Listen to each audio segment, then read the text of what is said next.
Heat wave और heat stroke क्या होता है और इसका मानव शरीर पर क्या प्रभाव पड़ता है? जैसे जैसे वातावरण का तापमान बढ़ता है और वैसे ही शरीर जो कि बाहर अगर उस तापमान में है तो उसका भी तापमान बढ़ने लगता है। और अगर शरीर का हमारा तापमान 40 डिग्री से ज़्यादा हो जाए तो ऐसे में स्थिति को हम हाइपरथर्मिया बोलते हैं, यानी कि शरीर का तापमान बढ़ने की वजह से हमारा शरीर कोशिश करता है कि वो जल्दी से उस तापमान को कम कर सके, और ऐसे में शरीर में पसीना ज़्यादा आता है। जो हमारी खून की धमनियाँ होती हैं वो भी डायलेट करने की कोशिश करती है ताकि ज़्यादा पसीना से जो शरीर का तापमान है वो कम हो सके। लेकिन कई बार ये बहुत तेज़ी से होता है और ऐसे में शरीर कई सारे संकेत भी देता है, जैसे व्यक्ति को पसीना ज़्यादा आएगा, उसको प्यास ज़्यादा लगेगी, कभी कभी लोगों को सर में दर्द होता है, सांस लेने में दिक्कत भी हो सकती है या उल्टी जैसा भाव आता है, और कुछ लोगों में हीट क्रैम्प्स भी होते हैं। हीट क्रैम्प्स में खास तौर से पैर की मांसपेशियों में या पीठ के या कंधे की जो मांसपेशी होती है उसमें ऐंठन हो जाती है, और यही स्थिति बढ़ते बढ़ते हीट एग्जॉशन की तरफ चली जाती है। और कभी कभी ऐसा भी होता है कि शरीर का तापमान इतनी तेज़ी से बढ़ता है कि कुछ मिनटों से कुछ घंटों के अंदर ही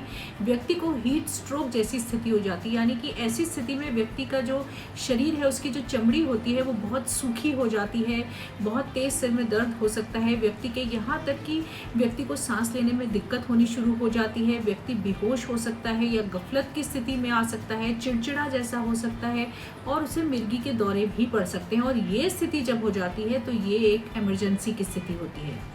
बढ़ते तापमान का शरीर पर क्या असर पड़ता है और इससे कैसे बचा जा सकता है?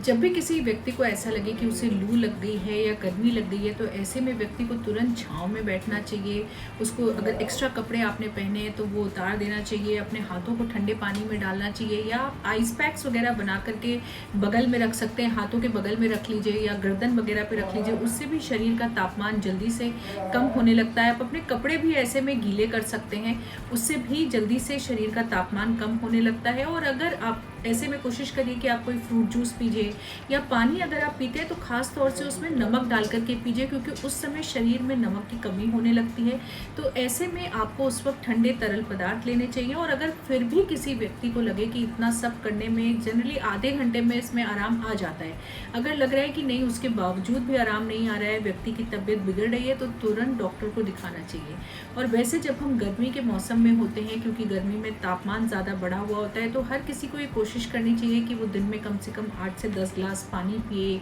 ठंडे तरल पदार्थ लें। और जिस तरह के फल आते हैं गर्मी के मौसम में वो ज़्यादातर उनमें पानी की संख्या काफ़ी ज़्यादा होती है, जैसे तरबूज है, खरबूजा है, बेल है। तो ये इस तरह के जो फ्रूट्स खासतौर के गर्मी के मौसम में आते हैं उनका सेवन करना चाहिए, उनसे भी हमारे शरीर में अच्छी मात्रा में पानी पहुँचता है। तो खास तौर से हमें इस बात का ध्यान रखना है गर्मी के मौसम में कि हम पानी ज़्यादा मात्रा में पिए ताकि हमें डिहाइड्रेशन नहीं हो और हमारा शरीर जो बाहर की गर्मी है, वातावरण की गर्मी है, उससे लड़ सके। हेल्थ इन्फो एंड न्यूज़ की फेसबुक, ट्विटर और यूट्यूब चैनल से जुड़े और घर बैठे उठाए स्वास्थ्य लाभ अपने स्पेशलिस्ट के साथ।